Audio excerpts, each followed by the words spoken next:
thank you so much, first of all, for inviting me, and I apologize. This is a slog. It is not, you're feeling like you should have got a break and it should be lunchtime, but instead you have to listen to me talk about tax, and here we go. So, yes, I'm a tax law professor, and I think about tax, and I think about sustainable development, and I wanted to talk about how I think it's possible to align them. And so I want to start with a statement of basically the problem. The problem is that there's an inefficiency. The inefficiency is that non-sustainable goods and services externalize costs. They externalize costs. That's what makes them non-sustainable.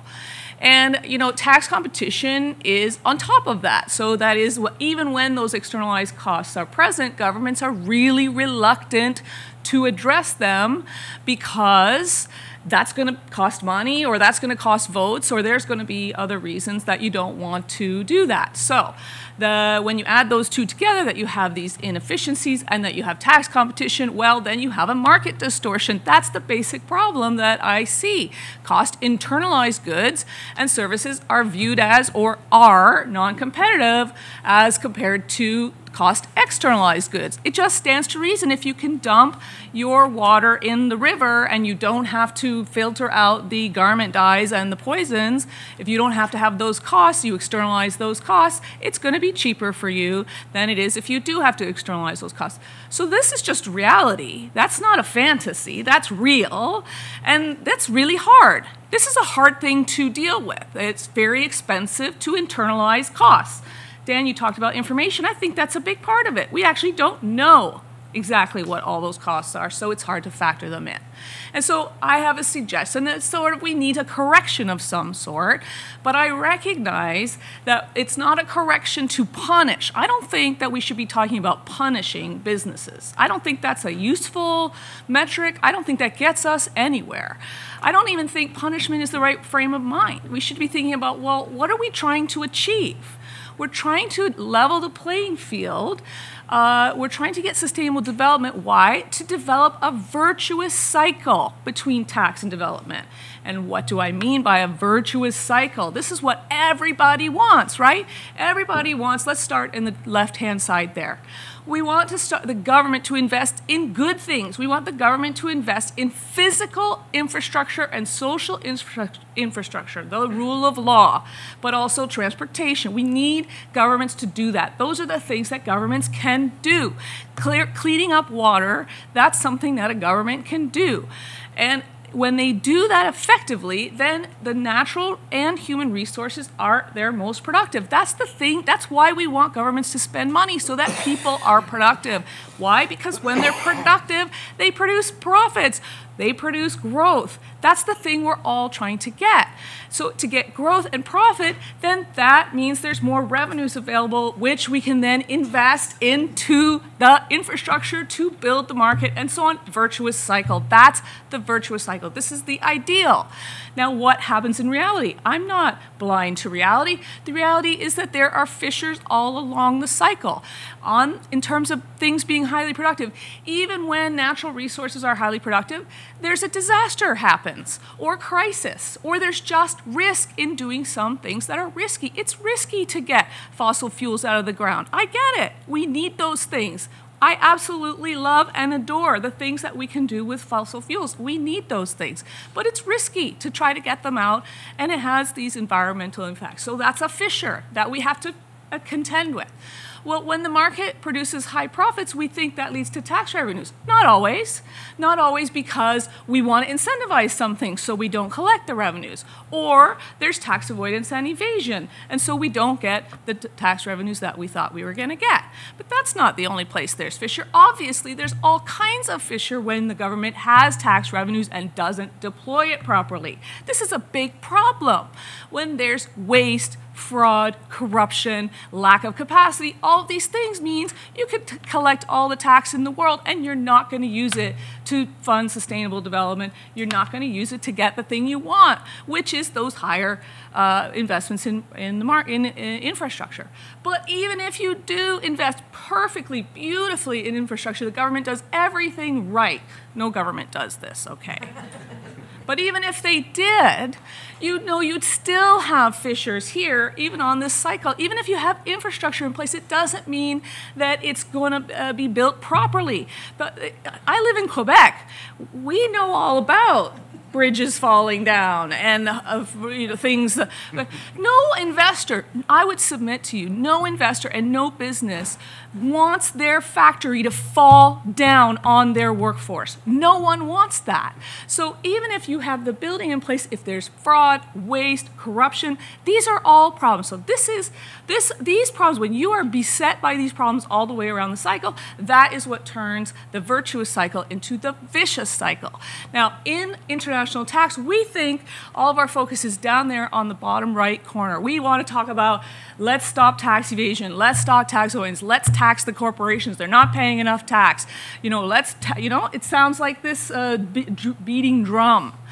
And that's where we get BEPS, but it's also where we get FATCA and the Common Reporting Standard and all of this sort of heavy regulation around, let's get the tax dollars in. And we just don't want to deal, we in tax just don't know what to do about the rest of the cycle.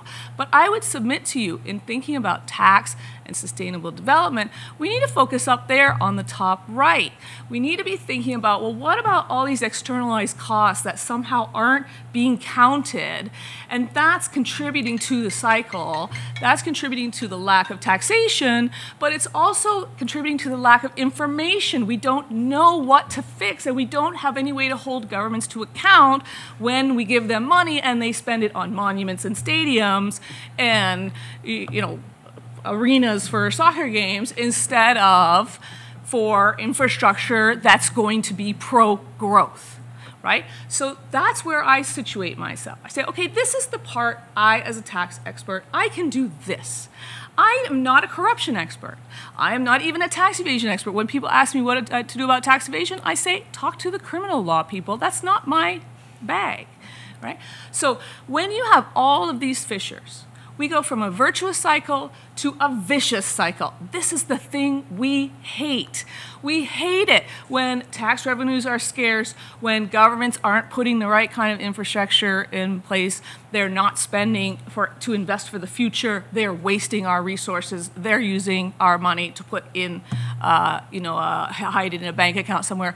We don't like it when human and natural resources are unproductive. They're not fulfilling, they're not where we want them to be. And the market is producing low profits. And when you have a vicious cycle going on in tax and development, who wants to invest in that? Who wants to be the one to put their neck on the line? Who wants to take the risk to be the one to try to get that turned into a virtuous cycle again? I would say no one does, and that's why we're seeing the problem of low investment, because people have to be persuaded. They have to be lured in with tax packages. They have to be lured in with all of those things that contribute to a vicious cycle.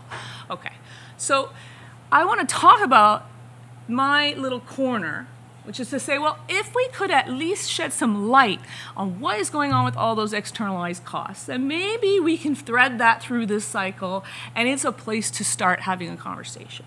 So to do that, I want to take you on a little thought experiment about where value is created, because what I'm going to tell you is that the way we currently do tax in the world really closely follows a very specific logic about what creates value. And you probably implicitly know it, but it's not necessarily obvious from the rule sets we've created. So I just want to talk this through really quickly. No one gave me a time limit, by the way. So,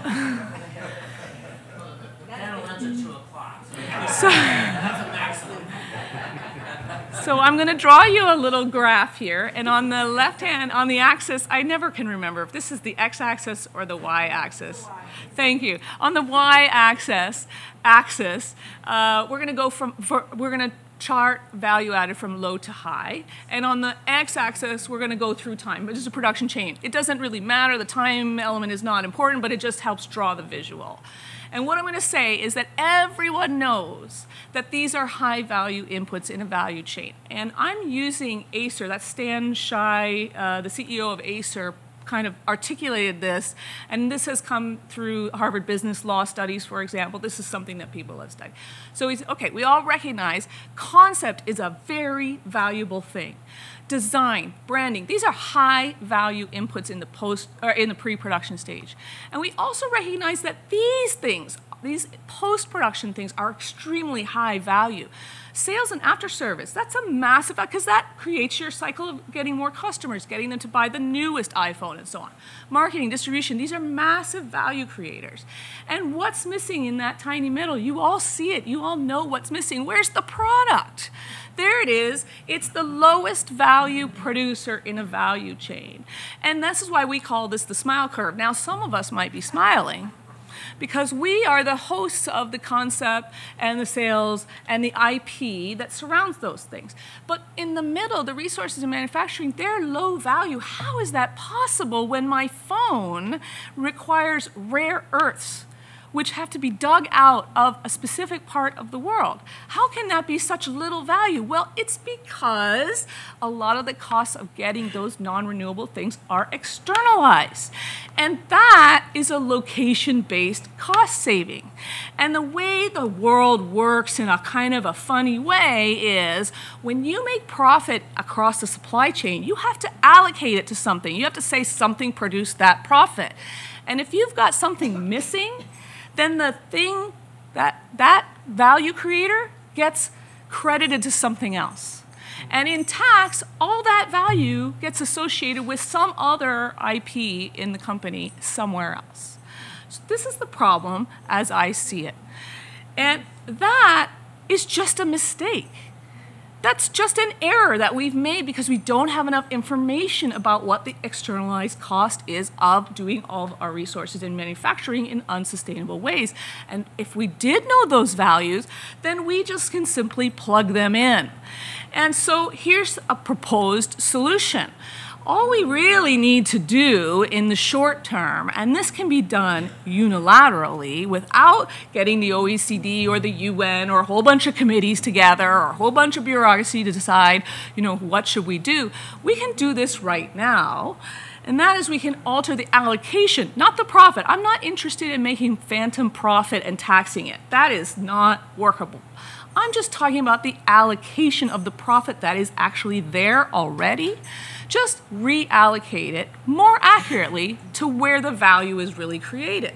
And well, I have a couple of solutions. I have an itemized methodology and I have an aggregate method, which is a little simpler.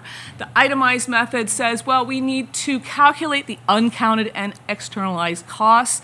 Yesterday, one of the speakers talked about impact. Environmental impacts have been discussed. That could be part of this picture, and I have in a paper laid that out. What we would do with that is that we then just apply the differential to the plumbing of tax, shall we say. You don't need to know all the rules. I know all the rules. I can do that part. But if you give me the value of these things, they plug into the existing rule set. And then it's more accurate, but downside, it's very intricate. It's expensive. Information is really costly. You're absolutely right, Dan. I agree with Dan Mitchell. Information is really expensive, and so only some people might want to produce this kind of information. For example, maybe companies that are really focused on sustainable development, they might actually be willing to produce this kind of information. That gives us information. We wouldn't tax them as a result of that because they're the ones that are internalizing the costs, right? So they may benefit, some companies may benefit, some investments may benefit from bringing this information into the world. The other method, much less intricate but much more direct and easier, is just calculate the aggregate sustainable development goal needs in a specific jurisdiction, and you can even do it by sector, and do it as a percentage of GDP, and then you just apply a universal price adjustment on that basis. And the idea is that the lack of development is a discount. That's the cost savings in that jurisdiction. We just thread it through our current plumbing, and the idea is that it's less accurate. It's a proxy, obviously, the aggregate SDG goal, but it would lend some certainty. And since anytime you have a binary choice, you start thinking, well, which one is going to be most tax effective? I'm going to work with that, of course. Why not have aggregation by default? That's easiest for government, but allow taxpayers to be the ones to itemize. Taxpayers who choose to do that may actually pay less tax, which would undermine my program, which is to try to put tax where value is created. However, the exercise gives us information to work with, which then can get us to a better, more accurate view in the future. So, and I'm almost there, Dan, don't worry. If you'd like the detailed background paper, and it is detailed, please do let me know. I'm very happy to circulate it. So I'll just walk through just a couple more things and then I'm done. I just want to hit home that what I'm proposing is an allocation that more accurately taxes income where value is created for purposes of contributing to a virtuous cycle of tax and development. But the effect is not necessarily catastrophic from an investment perspective. And this is also in the paper. But just to keep this in mind, what this does is it ups the profits in lower income countries, but it reduces them in higher income countries in the same amount. That's what the tax treaties of the world do, and that's what transfer pricing does on an international basis if it's done properly. So the effect is that the overall corporate profits are unchanged. I am not doing anything to overall corporate profits. So in that sense, all it's doing is moving from one jurisdiction to another. And yes, there might be slightly a little bit more tax. Not necessarily, but there might be. But the point is that the taxes are going in the place where the development deficit is the highest. That's the goal here. So here's the conclusion. Quantifying the SDGs gives us information. It gives us information about development-based cost savings. And transfer pricing adjustment, like tax rules, give us a technical method which follows the existing system, does not require new rules, is totally in line with the international community's work on tax avoidance through the BEPS project. If you don't know the acronym, don't worry, you don't need to know it and you're not missing much. And increases efficiency because it gives us information and makes sure that value is taxed where it's created. And finally, adds long-term value to investors by mitigating the risk that things that would undermine your investment, like your factory building absolutely falling down overnight, will be taken care of because the taxes are in the right place and going to the right ends. That's it. Thank you very much.